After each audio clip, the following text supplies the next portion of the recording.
¿Cómo les va? ¿Qué tal? Buen lunes para todos. Acá estamos otra vez en Café Político, este espacio que tenemos acá en Canal 2 Volcable para hablar un ratito sobre política, ¿sí? La política local, nacional, local, lo que sea. Y hoy me acompaña Sabrina Mosca, que es concejal de Juntos por el Cambio acá en San Andrés de Giles, que está terminando su mandato ya. Le faltan pocos días para dejar de ser concejal, entonces es una buena oportunidad para hablar con ella y que me cuente cómo han sido estos 4 años de trabajo en el Consejo Deliberante. ¿Cómo andás? Buen día. Buen día, Marce, como siempre, gracias por el espacio. Bueno, se termina tu tarea de concejal. Sí, así es, me quedan 2 meses y termino el mandato. Fueron muy buenos 4 años y aprendiendo. Como sabes, nos tocó ser minoría en un momento, luego asumir una mayoría con la responsabilidad que implica. Así que contenta del paso por este consejo, con tanta turbulencia y tanto tema. Fueron, lo podemos separar en 2 ciclos, los primeros 2 años y los segundos 2 años, ¿no? Sí, los primeros 2 años en minoría, donde ahí hubo quizás un laburo un poco más tranquilo. Después el otro periodo para completar, quizás hubo más ahí, tuvieron ahí el tema de los productores, el tema del COU, bueno, un montón de temas, las tasas, ¿no? Las tasas, ¿no? Así es, sí, los 2 primeros años fue de aprendizaje y entender también cómo es esa realidad. Tenemos todo el manejo del reglamento interno, que es lo que nos guía, pero es entender cómo se trabaja en una comisión, cómo es la propia sesión, el trabajo previo que tiene que tener. Siempre ahí estábamos acompañados de Mercedes, entonces también era nuestra guía. Esos 2 primeros años con ella fue distinto, uno estaba más tranquilo, cediendo a alguien que ya tenía su tiempo y su conocimiento. Y luego fueron 2 años en donde nos tocó ser mayoría y, como acabas de decir, con 3, 4 temas muy fuertes que hoy siguen teniendo repercusión en la ciudad, y eso asumido con las presidencias de las comisiones, la presidencia de un consejo deliberante, con la responsabilidad y el tiempo que uno como buen funcionario tiene que darle a su lugar. Para mí, aquel que está en un lugar como funcionario público y no realiza su tarea como debe y no lo trabaja, es un acto de corrupción. Eso lo he hecho siempre en el fuero privado y lo digo también acá públicamente. Uno está a disposición del pueblo, somos representantes del pueblo y por eso tenemos que estar siempre ahí al pie del cañón con la necesidad de la gente, lo que viene del Ejecutivo y la propia problemática que vemos todos los días. Sí. Así que fue importante, y como acabas de nombrar, el COUT sigue hoy trabajándose. Se iniciaron las reuniones con el Ejecutivo, también con los asesores. Hace 15 días nos reunimos, nos volvemos a reunir ahora para empezar a ver ese plan, ¿sí? Eso que maneja el todo y que nos da luego las directivas para el propio COUT, que eso es necesario hacer. Y bueno, en la mesa también se ven esas diversas posturas que tenemos naturalmente, no como políticos, sino ya viviendo dentro de esta localidad y asumiendo ciertos cambios o no hacia dónde quiere ir Giles. Para nuestro bloque es pensarlo. No es acá 10 años, pensarlo para mucho más. El desarrollo se está dando, como lo vemos como concejales, tenemos muchos expedientes que hacen referencia a los convenios urbanísticos, sí. Y ahí se empieza a entrelazar todo. Y ahí es donde uno tiene que tener ese panorama mucho más abierto para entender hacia dónde vamos, con la data que tenemos, como siempre, porque no llega a todo. El otro día, en la última sesión, el concejal Fraire de tu bloque hizo uso del espacio político. Y hizo algo que me parece muy interesante, que quizás llega un poco tarde, pero que está bueno que lo haya hecho, que se explicó todo lo que habían trabajado en comisiones, la cantidad de proyectos y bueno, todo lo que habían trabajado, porque hay una creencia a veces que la gente por ignorancia o por no saberlo, tiene por qué saberlo, a veces fomentada también desde algún medio de comunicación, y a veces también en la campaña se vio esto, ¿no? Que se dejó trascender como que el Consejo no trabaja. Y eso vos sabés que sabemos que no es así, ¿no? Sí. También otro mensaje que se daba, que el consejo tiene que llegar al vecino. Yo creo que eso sucede siempre, ¿no? El primer referente que tiene un vecino es un concejal, es el consejo, ¿no? Y sí. Yo creo que mucha gente lo sabe eso, ¿no? Sí, a ver, te lo puedo dividir en 2. Por un lado está esta falta de conexión que hay del político, de la clase política municipal, provincial y nacional con el vecino. Eso es una realidad, es algo que no se dio este último tiempo, sino hace años que se fue consolidando esa separación que hay, y la falta de comunicación, o quizás no de la manera necesaria, hay que hacer uso de las redes sociales.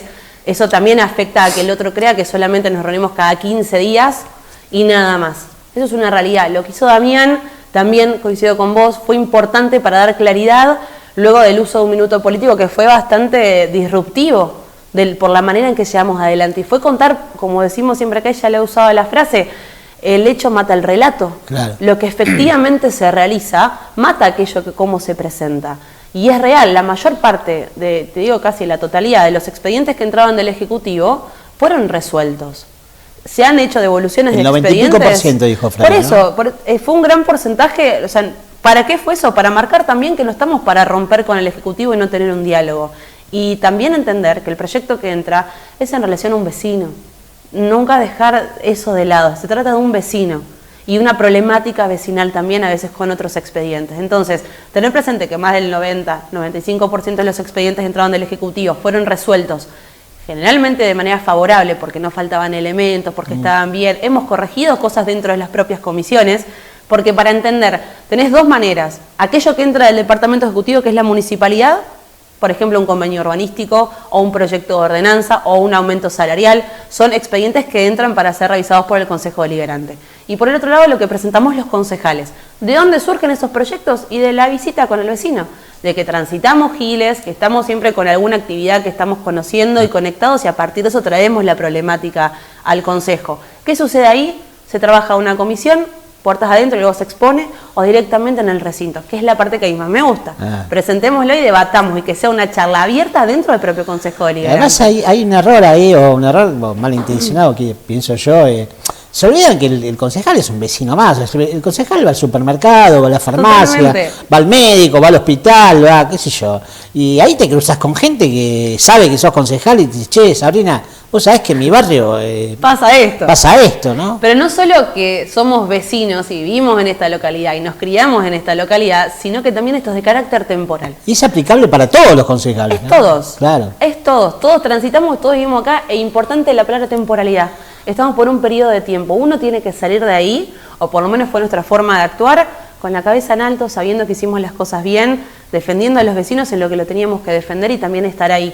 Los hitos importantes, como fue lo de las tasas, yo ya lo había hecho antes de ser concejal incluso, y asumir esa responsabilidad para que no se creen nuevas tasas. Tasas es un impuesto de carácter local, ¿sí? Entonces, para que no se crean 6 nuevas tasas, para que no esté el impuesto al combustible, porque no correspondía, porque nuestro criterio es de carácter inconstitucional. Pero bueno, cosas que no corresponden. Y fue un gran trabajo arduo en una mayoría, en una primera vez que teníamos una mayoría, y se asumió con toda la responsabilidad siguiendo todos los pasos. Hay errores, siempre hay errores, somos humanos.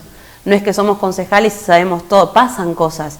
Pero ese punto fue importante. Productores, vino una problemática, no fue cerrarnos en un lugar y resolverlo puertas adentro y que esto no trascienda. Al contrario, se dio apertura a la gente, que venga al Consejo, hablemos de lo que pasa, encaremos y abordemos una resolución del problema.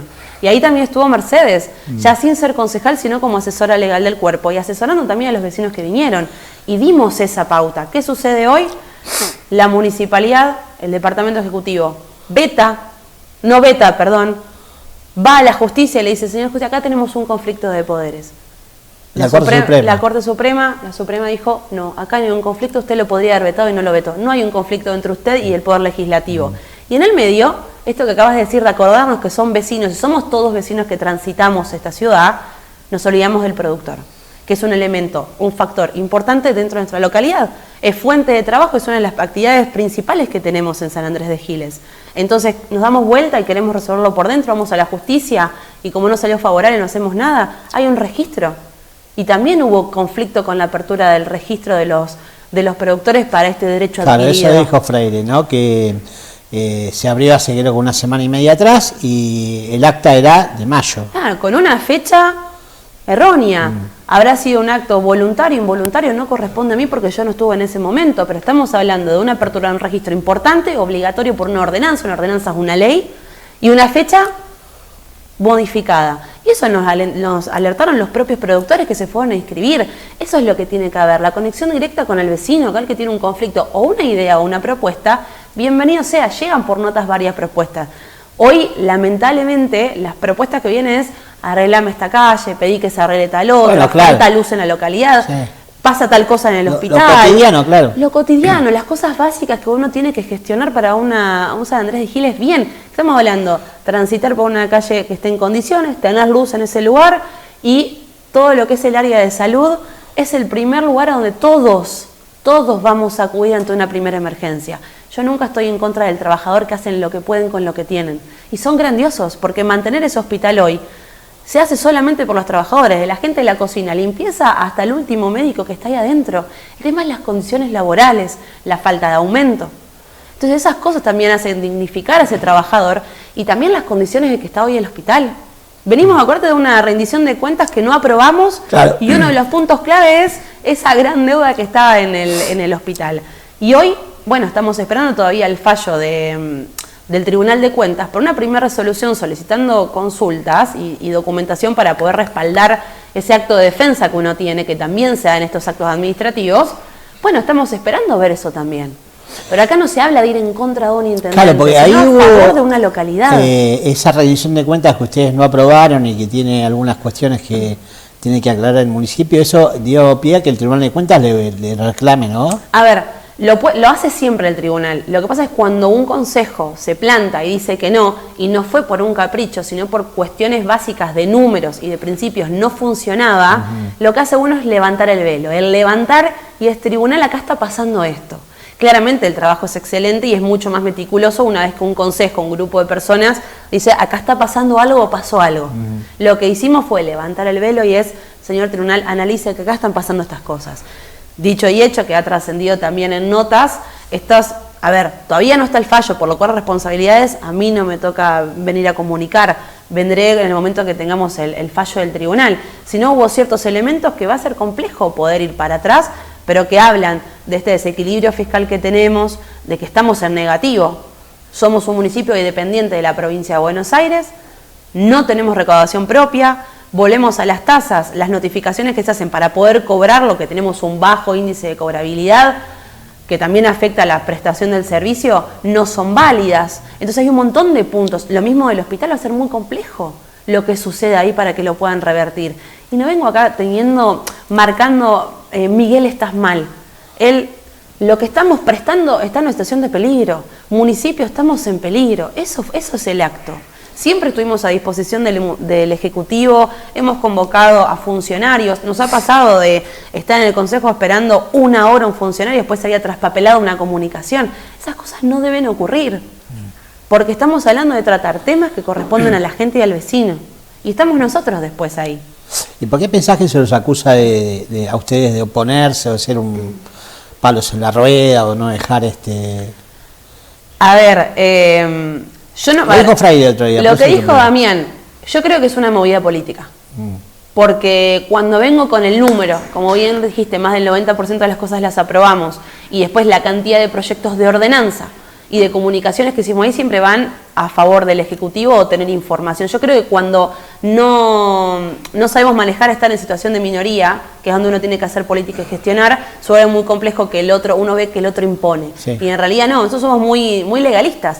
Lo que dice el reglamento de esa ley es lo que voy a aplicar. Todo lo que ha venido se ha aprobado, ha salido de manera favorable, y lo que se ha devuelto es porque faltan elementos. Y eso es ser, primero, lo que decimos siempre, hay un paso. Cuando yo voy a mirar algo, bueno, están todos los elementos para ver si quiero o no quiero este objeto, si corresponde o no corresponde a aprobar determinada cuestión.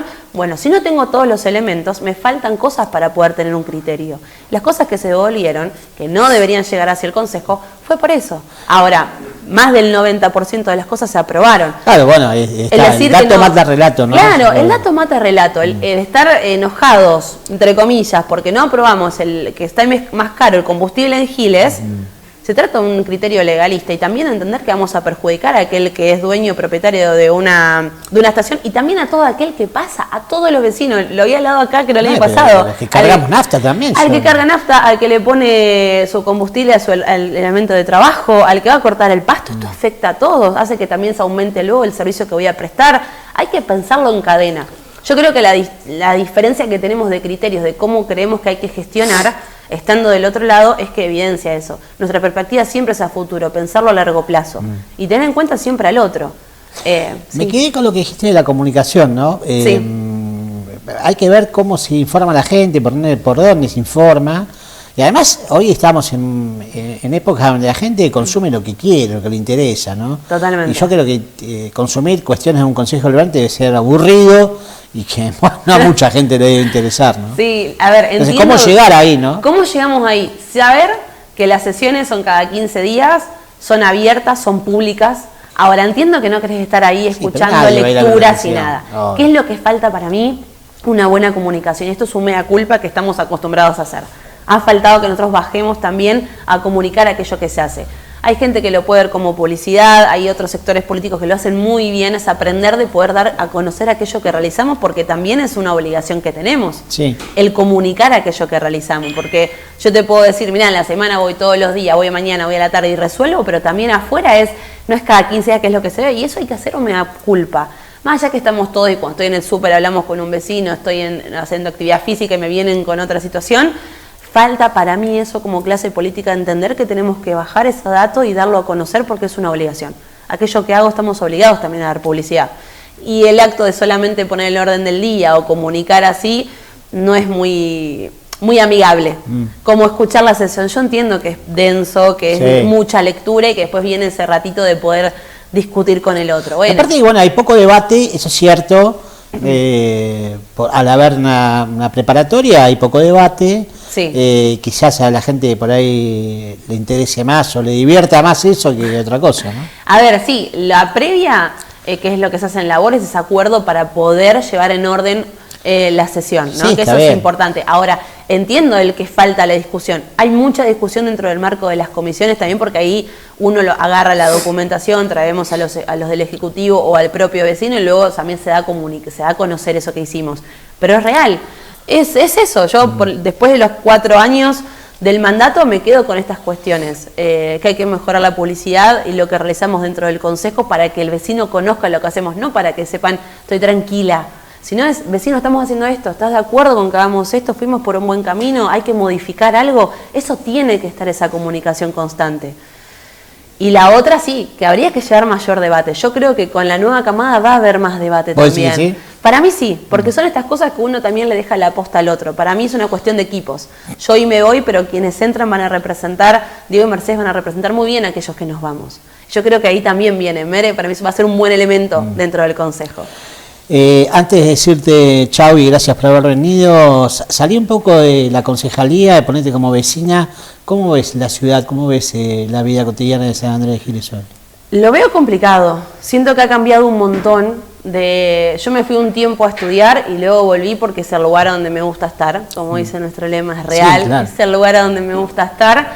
Y lo que veo es una ciudad abandonada. Cuando hablamos de que estamos todos acá, todos transitamos por las mismas calles. Están los mismos pozos, hay nuevos pozos, la falta de luz también. Estoy preocupada con los lugares de esparcimiento. Ayer estábamos en una plaza y faltaban ciertos elementos de seguridad o mayor cuidado, mantenimiento, donde hay niños, hay gente. Se vuelve medio complejo cuando uno lo empieza a ver. La materia de seguridad me preocupa. Hay vecinos que hoy siguen pidiendo cámaras de seguridad o mayor patrullaje. Entonces se está pidiendo esa gestión y preocupada también netamente por el área de salud.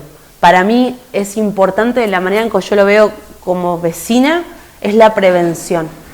Para mí, llegar a eso primero es prestar el servicio básico, pero empezar a prevenir y dar ese espacio a la gente que va es importante. Que esté el mamógrafo es importante, que estén los elementos para hacer las imágenes es importante, que se puedan hacer los laboratorios, que estén los consultorios con las personas para prevenir determinada situación. Yo creo que eso falta y me preocupa, no solo por mí, mi familia, mis amigos y la gente, todos los que vimos. Es el primer lugar a donde vas a ir, son esos elementos. Y también la otra es que no sé hacia dónde vamos. Como vecino no sé hacia dónde va el desarrollo de Giles. No va para el lugar que a mí me gusta. Yo creo que todo hay que pensarlo, hay que estructurarlo, hay que tener un plan. Me preocupa no saber hacia dónde vamos. Gracias por venir. No, muchas gracias por el espacio, Marce, como siempre. Bueno, ya venimos, no se vayan. Continuamos en Café Político. Ahora vamos a conversar un rato con Laura Branchini, que es dirigente justicialista, ex concejal, que trabaja mucho con el tema de los derechos de las mujeres, de hace bastante tiempo, hace mucho tiempo diría yo, y con quien hacía bastante tiempo quería charlar acá en este programa. ¿Cómo estás? Bien, bien, bien. ¿Bien? Bien, contenta. Bueno, arrancamos por lo cotidiano, ¿no? Estamos todos atravesados por esto que sucedió la semana pasada, que alguien le puso el nombre de narcofemicidio. Me parece muy bueno ese nombre, porque es un crimen narco y es un femicidio también, porque es un acto cometido de violencia contra mujeres. que realmente tiene a toda la ciudadanía medio estupefacta, ¿no? Porque se mezclan un montón de cosas ahí, ¿no? La violencia contra mujeres, el narcomenudeo, todo lo que está pasando con la droga en la Argentina, y la violencia, ¿no? La violencia que tiene esto, ¿no? De la forma que fueron asesinadas y todo eso, son cosas que uno lo podía ver en una película, o se lo podían contar, pero la realidad te pasa por arriba con eso, ¿no? Mira, vos sabés que tengo una obligación, que es siempre pensar en que lo macro está íntimamente relacionado con lo que nos pasa como ciudadanos de esta ciudad. Tal cual. Y no puedo dejar de pensar en cosas que le pasan a gente que conozco a diario, hace 2 semanas, hace 3 semanas, personas que están detenidas, personas que han transitado momentos, y he transitado momentos de su vida. Creo que no escapa a lo que nos sucede. Digo, Giles no está ajeno. No, para nada. A un narcomenudeo, a una situación de venta y consumo liberado. Y eso tiene que ver con, bueno, el corrimiento del Estado, el vaciamiento de políticas públicas que sostenían, no que garantizaban absolutamente nada, sino que sostenían algunas cuestiones básicas de aquellos que más necesitan que el Estado esté presente. Lo de estas 3 chicas, como vos decís, es una locura, no sé, muy difícil de entender, muy dolorosa, muy angustiante y también muy preocupante, por eso que te decía, como empezaba la respuesta, porque uno no puede dejar de unirlo con lo que está sucediendo. Y además porque, como siempre o como casi siempre, hay un juzgamiento de qué es el trabajo sexual, digo, de esas cosas de las que hablamos como a la ligera, pero nunca profundizamos, ¿no? No, bueno, a mí me gusta desmenuzar las cosas. Yo creo que este es un buen ejemplo para... hay que hablar del narco, hay que hablar de la violencia, y hay que hablar también de la mirada del otro, ¿no? Que siempre... alguien, no sé quién fue que dijo, si hubieran matado tres varones, no hubieran dicho, bueno, los mataron. Sí, los narcos mexicanos matan a varones. Sí, acá me voy a... Digo, sí, yo soy una persona reconocida por defender o militar, como nos gusta decir, los derechos de las mujeres. Mirá que eran mujeres y que eran prostitutas, ¿no? Sí, y bueno, eso. Me parece que estos son momentos para también empezar, eso que vos decís, a desglosar, a mirar desde otro lugar, pero también empezar a llamar las cosas por su nombre. Yo no soy ni una persona que aboga porque las mujeres trabajen con su cuerpo y vivan de eso, ni una persona que dice que aquellos que quieran tener ese trabajo no lo hagan. Y sé que esto es un poco disruptivo. Me parece que hay que empezar a hablar del trabajo sexual porque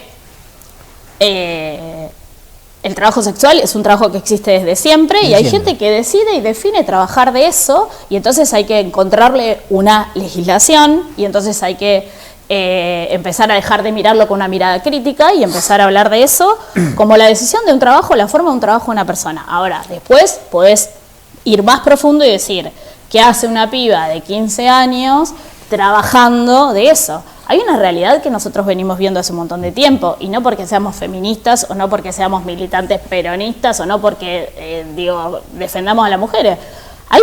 Hay una liberación del uso de las redes sociales como parte de un consumo y si hay un consumo, si hay una oferta, hay una demanda, sí, claramente, y hay también una cuestión ahí que hay que mirar, ¿no? Porque sí, no tiene que ver solo con trabajar como lo que se conocía o nos han dicho de prostitutas. Yo me gusta más llamarle trabajo sexual, sino que también hay todo un trabajo, hay todo un consumo de la exhibición del cuerpo, en las páginas azules, todo eso que hace mucho tiempo nosotras venimos estudiando y trabajando, y vuelvo a decir porque pensaba un poco en esta nota y el tiempo que hace que que por ahí no tengo este tipo de entrevistas y demás, y lo que me gustaría como dejar bien en claro es esto, que no es una cosa que les pasa a los otros allá lejos. Digo, a nosotros también nos pasa acá, nos pasa en el centro, pasa en los barrios de la periferia. Digo, eso es una cuestión que está pasando y nos está atravesando. Y negarla es un problema enorme, porque después suceden estas cosas que vos decís, bueno, acá no pasan. No, acá no pasan, como el caso de Cintia, acá no pasan, ¿no? O son problemas de la casa para adentro. No son problemas de la casa para adentro. Son una responsabilidad de los que piensan la política pública. Y nos tenemos que hacer cargo de eso. Política pública que se ha retirado, ¿no? Sí. Totalmente. En todo sentido, ¿no? No solamente desarmando la línea 144, sino también en la ayuda social. El otro día lo escuchaba al Pitu Salvatierra contando esto, ¿no? Que en los barrios en Arco-Medeos es una forma de vida, pues la gente no llega a fin de mes y mucha gente tiene que vender droga para poder vivir, ¿no? Y después están los que quieren ayudar, los que tienen un comedor, qué sé yo, que también se les niegan los alimentos, y ahí entra el narco diciendo, bueno, ¿qué necesitan ustedes? Y El le narco, traen un camión de comida. el narco pasó a cumplir el rol del Estado, sí. Y acá, yo no me quito el sayo, digo, esto no es una cosa que pasa hace 2 años desde que Milei llegó, No. que para mí es horroroso, ¿no? Hay una historia, hay un camino, hay una consecuencia, sí la hay. El gobierno de Macri fue terrible, el gobierno de Alberto Fernández, que tiene y está ligado directamente a mi ideología, a mi pensamiento político, también, digo, ahí hicimos la pandemia, todo lo que sucedió, ahí tenemos un agujero enorme del que no nos podemos restablecer. Cuando vos decís el retiro del Estado, ahí estaba escuchando recién Ofelia Fernández diciendo que el Ministerio de Mujeres no sirve para nada. Bueno, a mí me preocupa enormemente que personas que respeto, considero pensantes, salgan a decir esto porque estén enojadas, porque el otro día en la marcha del sábado las troscas prendieron fuego en la cara de Pedro Rosenblatt, porque es amigo de Ofelia. Digo, también hay que empezar a tener un poco de criterio entre nosotras mismas y entender que no se trata de que estén quemando a nuestros amigos o no, digo, sino también de ser justas con las cosas que no están buenas, ¿no? Aclará quiénes son las troscas, porque la gente no va a entender. Las troscas. No, bueno, qué sé yo no una sé rama radicalizada. Es una rama radicalizada de todo. Nosotras en el feminismo decimos que las troscas son eso que por lo cual muchas personas dicen, no, las feministas son extremas, ¿no? Como que las personas que quieren, en sus prácticas quieren quemar una iglesia porque no están de acuerdo con el pensamiento de la iglesia, quieren, no sé, esta cosa que uno cree que cuando vas al encuentro plurinacional de mujeres, todas las feministas salimos en tetas por el coso. Bueno, son como, tienen una metodología de manifestación un poco radicalizada. Cuando hablamos también, hablaste del gobierno de Fernández, ¿no? Porque a lo mejor pensamos que son cuestiones que pasan en la villa, que la droga tiene que ver con la villa, y no es así. Hoy hay un montón de directivos de Vicentín que están presos, hay algunos... la droga está acá a 4 cuadras. Claro, pero yo me refiero a otra cosa, me refiero a que, por ejemplo, Vicentín tiene un puerto... por lo que se dice que el año pasado se exportaron 3 toneladas de cocaína, o sea, la hidrovía, o sea, y hay un montón de directivos que están en cana, porque el negocio no es vender alimentos, el negocio es ese, ¿no? Lo decía el otro día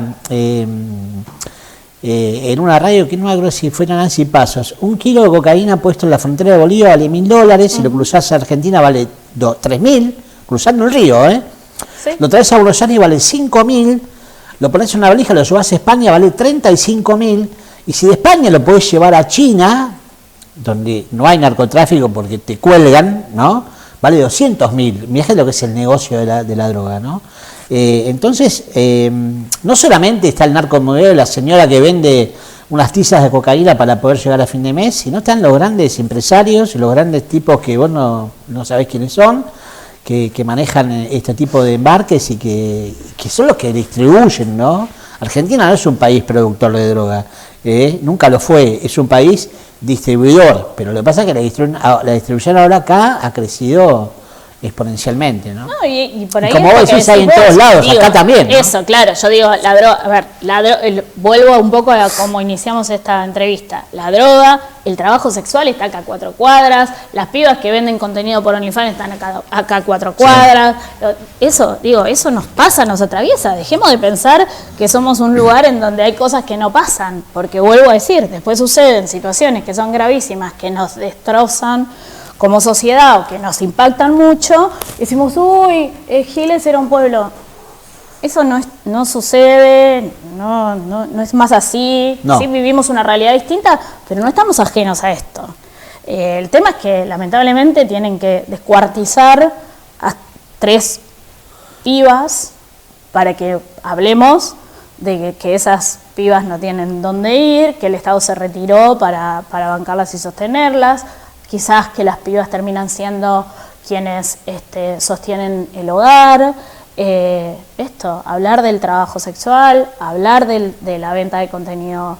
Y no tiene tampoco que ver con una clase social. Digo, también hay que empezar a desmitificar esto, ¿viste? De que son las pobres, las villeras, No, esto... Hay una velocidad en la que han crecido diferentes formas de trabajo, sí, ¿no? Claro, es eso, porque antes nosotros somos de una generación que cree que se siente seguro trabajando 50 años o 20 años en un mismo lugar. Y hoy los pibes no piensan eso, mutan de un trabajo a otro, tiene que ver con otro deseo, digo, el trabajo, la noción de trabajo fue mutando mucho. Y hay que poder hacer toda esa revisión. Porque no es una cosa que, por esto pasa esto, linealmente, ¿no? Eso es mentirse. Ya lo creo. Te voy a cambiar de tema, porque vos hace unos años atrás, cuando eras concejal, tuviste que atravesar una situación muy crítica, muy dolorosa, para mí muy injusta. Para mí te cuesta más a vos que a mí. Te cuesta más a mí. Yo ya la atravesé esa situación, ¿no? Sí, claro. Es verdad, me cuesta más me dolió mucho lo que te pasó. Me dolió mucho en todo sentido. Y te agradezco porque nunca hablaste de este tema en ningún medio, y agradezco que me hayas elegido a mí para hablarlo, que es el tema de la famosa mal llamada vacunación VIP, ¿no? Porque vos de VIP no tenés nada. Que hubo también acá en Giles un escándalo, se hizo cargo y también los medios nacionales de una forma encarnizada, sin averiguar mucho qué pasó, donde hubo muchas cosas, muchas mentiras que se dijeron, y bueno, quiero que vos me des, después de tanto tiempo, tu mirada sobre eso. Mirá, yo siempre intento hablar de las cosas que pasaron porque me parece importante. Después de eso, obviamente que mi proyección política cambió. Al principio fue complejo porque mi mamá estaba en sus últimos meses de vida. De hecho, creo que lo de la vacuna fue en enero. Y sí. Mi mamá falleció en junio, 4 de junio. Así que fue como un periodo muy corto en el que pasaron muchas cosas en mi vida y cambió mucho mi perspectiva en ese momento yo estaba enojada, como vos decís, yo estaba enojada, me sentía dolida. Fue, como vos decís, muy, muy terrible el día que vinieron todos los medios acá. Yo no sé si creo que no hablé nunca de esto, nunca. ¿No? Pero el día que vinieron todos los medios acá, nosotras estábamos encerradas en casa con mi hermana, no paraban de tocar el timbre, mi hermana desconectó el timbre, mi mamá estaba muy, muy nerviosa, se descompuso, la ambulancia no vino, bueno, cosas muy personales que fueron muy difíciles para nosotras, incluso para mi familia, no sé, la gente me conoce a mi tío Panchito, que me acuerdo que en su momento me decía, pero vos tenés que salir a explicar. Mi hermano Omar, que es una persona reconocida, Omar Branchini, el diácono, a veces me dice, pero vos tenés que salir a decir algo, porque nunca saliste a decir nada, y entonces fue un momento muy complejo. Fue un error en el que yo de verdad estaba muy atravesada por el estado de salud de mi mamá. Nosotros la habíamos dejado sola, a mi vieja, todo el año desde que se inició la pandemia. ¿Vos te fuiste a vivir con tu hermana? Yo me fui a vivir, sí. Por una cuestión de aislamiento, ¿no? Exactamente. Porque vos trabajabas con gente... Yo era la presidenta del Consejo Deliberante con todo lo que eso implicaba en Giles, que una persona en ese momento yo tenía 42 años, una hija de un camionero, una hija de una... Mi vieja, bueno, la gente seguramente la conoce, digo, pero mi mamá, una señora que limpiaba casas de familia, digo, con todo lo que implica que una mujer de 41 años, 42 años, sea la presidenta del Consejo Deliberante, para mí era un desafío y además era una proyección. Yo tenía un deseo, una proyección puesto ahí muy fuerte. Y mi mamá estaba atravesando este momento de salud muy grave, tenía EPOC, complicaciones riñones, pulmones y demás, y nosotros familiarmente definimos que yo me acuerdo que habíamos salido a pedirle el voto a los jubilados, porque había ganado Macri, y cuando fue la pandemia, yo iba a las casas de las personas a hacer los mandados. Entonces yo hablé con mi familia y en ese momento le dije, bueno, si yo le pedí el voto a toda esta gente, yo no puedo encerrarme en un lugar y tampoco puedo ser la culpable de contagiar a mi mamá de una enfermedad que la lleve a la muerte, más allá de que sabíamos que eso iba a pasar. Entonces sí, me fui 9 meses a vivir a lo de mi hermana, porque yo seguía en la calle, en ese momento estábamos con Modo Comunidad. Con Modo Comunidad estabas también con Mariana, ¿no? Que también otra víctima. Sí, con Mariana, que también, Mariana Cané, ¿no? Mariana Cané, que tenía 4 nenes chiquititos, que tuvieron un montón de tiempo solos por esto que nosotros sentíamos. Vos trabajabas con gente que estaba contagiada todo el tiempo, ¿no? O sea, que eras... Bueno, esas son las cosas que no se supieron y que tampoco... En ese momento fue muy difícil. Yo me choqué mucho y confié mucho en las personas que estaban resolviendo de la manera en que se resolvieron las cosas. Confié mucho en eso. Después, hoy a la distancia te digo, bueno, quizás... No sé, esto que me dice mi hermano Omar, tendrías que salir a decir lo que pasó, contar esto y demás. En ese momento eso se dio así, consideraron que era de ese modo. Sí, yo estuve muy triste porque claramente todo mi proyecto, no solo el mío, sino el de un montón de gente que me acompañaba, que confiaba en mí y demás. Mucha gente que en las redes me decía, uy, pero esta piba es súper buena y bla. Bueno, son los riesgos también de estar en un lugar donde mucha gente quiere estar, donde hay intereses. Nosotros habíamos trabajado fuerte, muy fuerte. Yo a veces cuando escucho lo que está pasando me enojo un poco porque digo, eso no es así. De hecho, lo hemos discutido vos y yo. Nosotros habíamos hecho un parlamento para lo del Código de Ordenamiento Urbano después de casi 13 años de que no se hablara de ese tema, nadie hablara de ese tema, nos pusimos a estudiar, yo me puse al hombro ese tema, desconocía totalmente, me puse a estudiar eso, creamos las 2 comisiones que después nunca más las pusieron a funcionar. Igual arrancó. ¿Tuvimos errores? Claro que sí, porque había que modificar, digo, todo eso que nos pusimos al hombro, bueno, nada, se vino a pique, y mi vida también, Sí. No, mi vida, yo creo porque... que... El blanco fácil fuiste vos y Mariana, porque hay que decir la verdad, hubo 20 personas que se vacunaron. Sí, el otro día veía memes para Giles y alguien como hacerme preguntas que yo decía, la lista de los 22 VIP. 22, y la verdad fue que las vacunas, cada dosis era para 5 dosis, y hubo gente que no fue y se vencían, y llamaron gente que estaba por ahí, entre ellas vos y Mariana. Que yo creo que consideraban, por esto que vos decís, que capaz... No lo pudimos explicar en su momento, después nunca existió el tiempo para explicarles y después la vida continuó y también hay que aprender a soltar eso porque si no uno siempre vive pensando, uy, ¿qué hubiera sido? Bueno, no fue así, hubo que reinventarse, hubo que también aprender a correrse del lugar de culpa, ¿no? Desde lo personal y desde lo político también, porque es fácil lo que pasó. Digo, yo he visto personas que se cambiaron 5 looks para salir en 5 canales de televisión distintos. Sí. Y está bien, cada uno puede hacer con eso lo que quiera, pero ahí estaba mi familia, yo soy una persona que muy comprometida, que vos me ves, digo, que vos ves el auto que yo tengo, vos ves la vida que yo vivo, digo, entonces, de verdad, decir, no, esto, sos una chorra y qué sé yo, bueno, fue complejo, pero pasó, aprendimos, yo creo que aprendimos bastante, crecimos también, mucho, y yo particularmente desde lo personal le di un poco más de valor también a algunas cosas que antes no le daba, porque yo, de verdad mi vida estaba puesta en eso, Sí, mi vida estaba puesta en claro. eso y mi vida era básicamente eso. Hay una cosa que siempre me acuerdo, y con esto si querés, ahí lo cerramos, cuando,